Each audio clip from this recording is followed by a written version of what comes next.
Bienvenue à vous, chers téléspectateurs. Les bandits de Gravine, quartier de Martisson, ont à nouveau semé la panique mardi à la mi-journée à l'entrée sud de la capitale.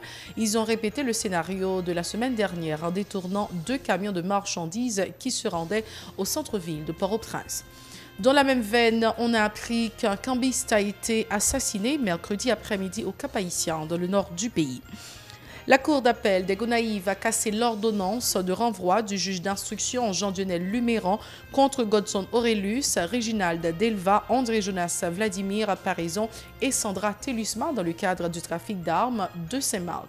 Le président de la République devait regagner Port-au-Prince mercredi après-midi après sa participation au Forum latino-américain de 2 jours au Panama.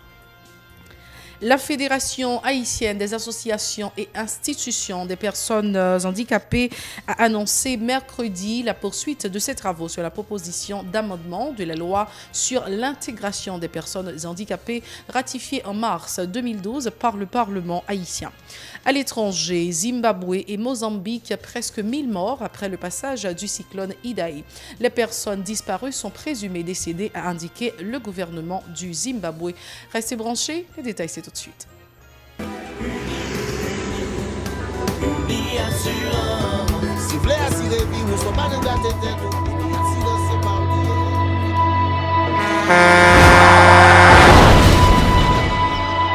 En général, moun pa reme pran assurance. Yo considéré que son l'argent rejeté. Et pourtant, l'argent assurance te doué dans budget ou à côté l'argent kayak, l'argent manger. Li là pour les deux traverser un mauvais pas. Gardez tout à côté ou. Ouais comment gros problème qu'on entre sur monde sans attendre. Mandez Dieu pardon, ça qu'arrive au tout.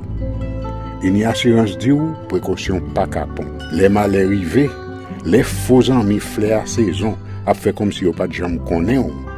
Une assurance après rétaver au pour le jour, continuer vivre la vie ou quitter ce course là dans main nous.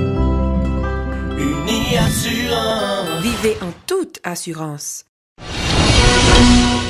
Merci à vous, chers téléspectateurs, d'être encore des nôtres. En couverture de ce journal, les bandits de Grand Ravine, quartier de Martisson, ont à nouveau semé la panique mardi à la mi-journée à l'entrée sud de la capitale.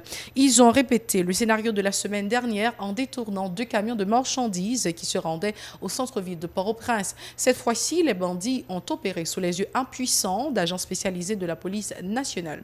Écoutons les précisions d'Yvner Silafanor. Aux environs de 1h30, il y a un camion Boyd, noir blindé, danger blindé ferro, et qui campait dans le niveau place là, de capable de coq et Martisson.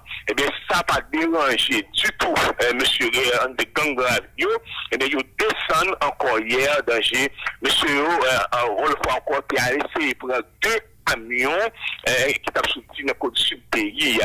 Eh bien, yo arrive rentrer avec une et l'autre là, par contre, est-ce que c'est chauffeur là pour défendre et marcher dans le camion yo ou bien c'est ouais pas toi même tout ça encore le camion tombé et dans tout danger ça veut cause il pas arrivé et prend 2 camions mais il prend une et le deuxième de la même toile tombé. Mais la police qui est toujours là, au contraire, coup de balle démarré, côté de camper nous-mêmes, dans zone identifiée, en décolonné. Monsieur Boydio replié, malgré nos machines qui blindées, parce que monsieur tire en pile.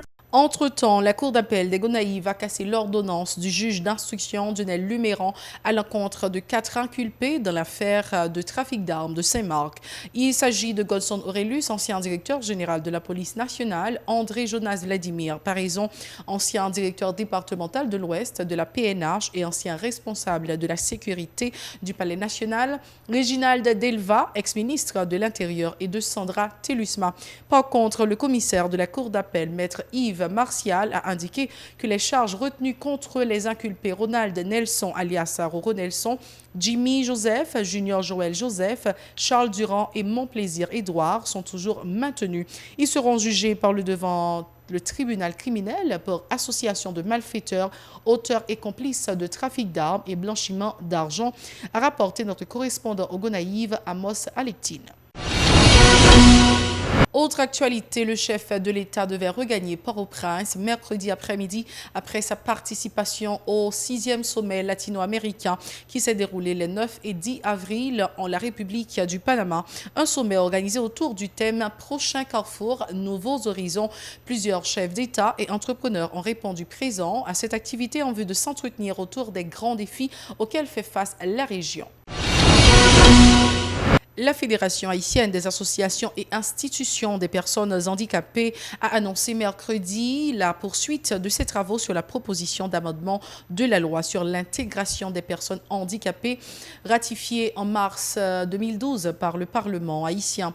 Jean Chevalier-Sanon, le consultant en inclusion sociale pour la Fédération, a fait remarquer que contrairement à la Convention des Nations Unies relative aux droits des personnes handicapées, plusieurs articles de la dite loi sont discriminatoires. D'où la nécessité de cet amendement, a-t-il ajouté. Jean Chevalier-Sanon au micro de Nancy Constant et David Mercieuse. Un exemple type, c'est que si nous avons l'article 1 et 2 dans la loi, il y a un caractère très réductif, c'est-à-dire très limité pour l'application de la loi. Parce que quand côté la loi fait particulièrement pour personnes handicapées. Ou pas qu'à dire loi faite particulièrement pour personnes handicapées, il concerne tout le monde dans la société parce que personnes handicapées sont des personnes à part entière qui fonctionnent dans toute la société. Alors, et il y a une interaction avec tout le monde. D'un côté, on parle de déficience comme je dis, personnes handicapées, si elles atteignent une déficience, ils traitent comme une pathologie. Ou qu'il y a un déficit d'un membre, c'est-à-dire un manchot ou unijambiste, mais pour autant, ou pas malade. De façon générale, c'est le type de travail ça, que nous-mêmes avons fait et le processus qui vient tout, une fois que nous venons faire, nous allons présenter, nous allons restituer à toute société à travers les médias, à travers des réunions. Et qu'il y a même le bureau secrétaire d'État, il a fait l'obligation tout pour le travail sur l'amendement de la loi. Nous allons harmoniser par nous avec PAIOA pour un seul projet qui peut présenter dans le Parlement. Et nous, dans le projet d'amendement, même titre là, nous voulons changer. Parce que titre ça, je dis à l'IRELé, et loi portant sur l'intégration des personnes handicapées. Titre là limitatif. Normalement, on est supposé les lois portant sur l'inclusion des personnes handicapées. Ce projet bénéficie du support financier de l'organisation internationale appelée Disability Rights Fund, évalué à 60 000 $ américains. Il s'étendra pour une période de 2 ans, fait savoir Joanne Garnier, consultante en subvention pour la dite organisation, au micro de Nancy Constant et David Mercieuse. Dans le cadre de mission que nous gagnons, DRF supporter FEF qui lui-même gagne comme projet pour amender la loi sur l'intégration des personnes handicapées.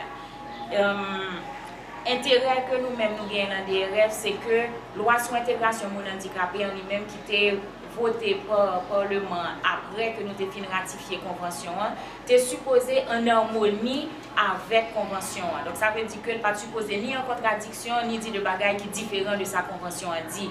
Et là, nous avons regardé la loi, nous voyons qu'il y a un pile contradiction là-dedans, il y a un pile article qui est discriminant par rapport à personnes handicapées.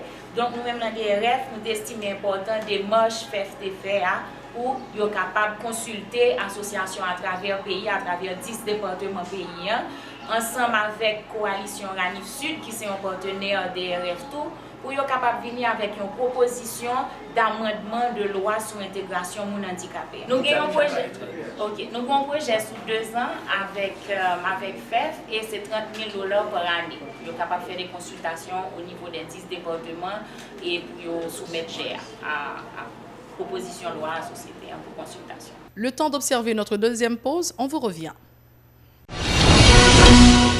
Merci d'être encore avec nous sur la Télé Pacifique. À l'étranger, Zimbabwe et Mozambique, presque 1000 morts après le passage du cyclone Idai. Les personnes disparues sont présumées décédées, a indiqué le gouvernement du Zimbabwe.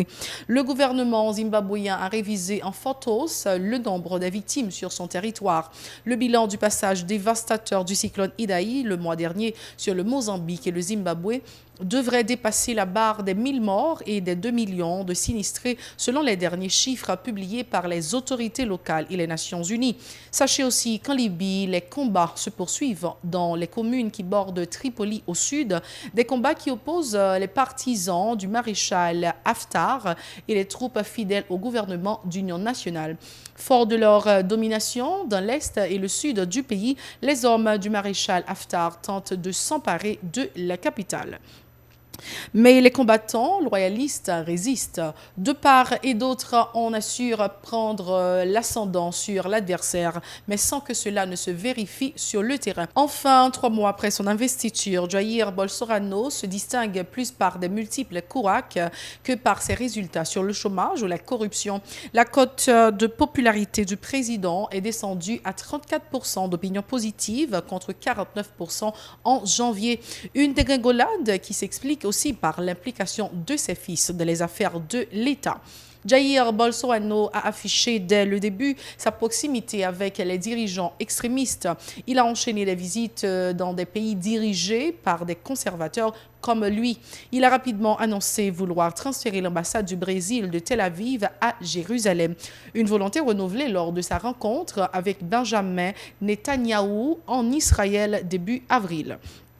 Les autres dirigeants étrangers n'ont pas souhaité apparaître aux côtés de Netanyahou devant le mur des lamentations, le statut de Jérusalem restant une question sensible du conflit israélo-palestinien. C'est toujours un plaisir et un devoir de vous informer. Merci d'avoir été avec nous. Au revoir, à la prochaine.